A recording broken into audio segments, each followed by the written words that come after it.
ఈరోజు మనము కాలేజెస్లలో గమనించినట్లయితే స్టూడెంట్స్ ముఖ్యంగా ఎన్నో స్ట్రెస్లకు లోనవుతా ఉన్నారు. ముఖ్యంగా ఎగ్జామినేషన్స్ ఫెయిల్ అవటం కానివ్వండి, వాళ్ళ యొక్క క్యారియర్ యొక్క ఆస్పిరేషన్స్ కానివ్వండి, అదేవిధంగా బ్యాక్లాగ్స్ కానివ్వండి, లాంగ్వేజ్ బ్యారియర్స్ కానివ్వండి, ఇవన్నీ కూడా మనకు ఈరోజు కాలేజీలలో మనము గమనిస్తూ ఉన్నాం.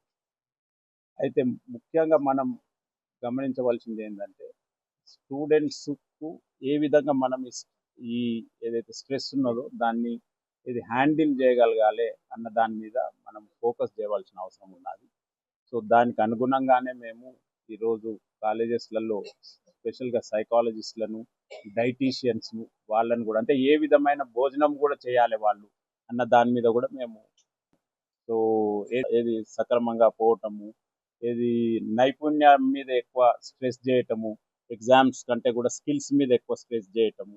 సో ఇవన్నీ కూడా మేము యూనివర్సిటీలో మా కావేరీ యూనివర్సిటీలో మేము ఇది శ్రద్ధ చూపుతా ఉన్నాము, ఎంఫసిస్ రేజ్ చేస్తున్నాము. సో దానికి అనుగుణంగానే కాలేజ్ మెంటర్ వారు ఈ కాన్సెప్ట్ ఎగ్జామ్ అన్న కాన్సెప్ట్ తీసుకొచ్చినప్పుడు ఏ విధంగా మనం ఇది స్టూడెంట్స్ యొక్క స్ట్రెస్ని తగ్గించగలుగుతాం అన్నప్పుడు మాకు చాలా నచ్చింది కాన్సెప్ట్. అందుకే మేము దానికి సపోర్ట్ చేస్తూ ఉన్నాము. సో ఈ ఈ ఈ కాన్సెప్ట్ను మనము పెద్ద ఎత్తున ఒకవేళ స్టూడెంట్స్ దగ్గరికి తీసుకెళ్ళినట్టయితే, వాళ్ళు నైపుణ్యం మీద ఎక్కువ శ్రద్ధ చూపినట్టయితే, ఎగ్జామ్స్ కంటే కూడా స్కిల్ సెట్స్ మీద ఎక్కువ శ్రద్ధ చూపినట్టయితే ఐ థింక్ ఇది ముందు ముందు భవిష్యత్తు వారికి చాలా బాగుంటుంది.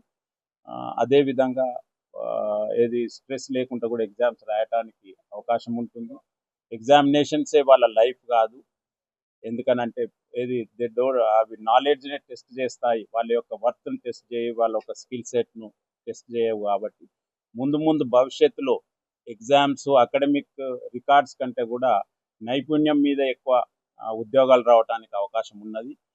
ప్రతి ఒక్కరు కూడా ఈరోజు నైపుణ్యాన్నే చూస్తున్నారు, ఏది స్కిల్ సెట్స్నే చూస్తున్నారు. కాబట్టి స్టూడెంట్స్ అందరు కూడా ఈ ఎగ్జామినేషన్స్ను చాలా సంతోషంగా, ఏమి స్ట్రెస్ లోన్ అవ్వకుండా ఏది అపియర్ అయినట్టయితే వారి భవిష్యత్తు కూడా బాగుంటుంది. అదేవిధంగా పేరెంట్స్ కూడా దీనికి ఎంతో తోడ్పడవలసిన అవసరం ఉన్నది.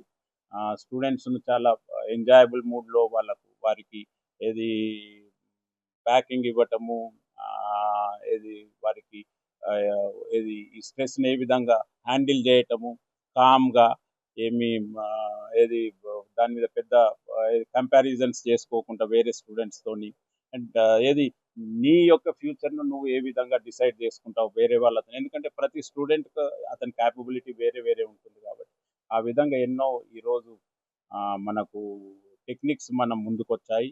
అదే విధ పాలసీ రికమెండేషన్స్ కూడా ఇవ్వటం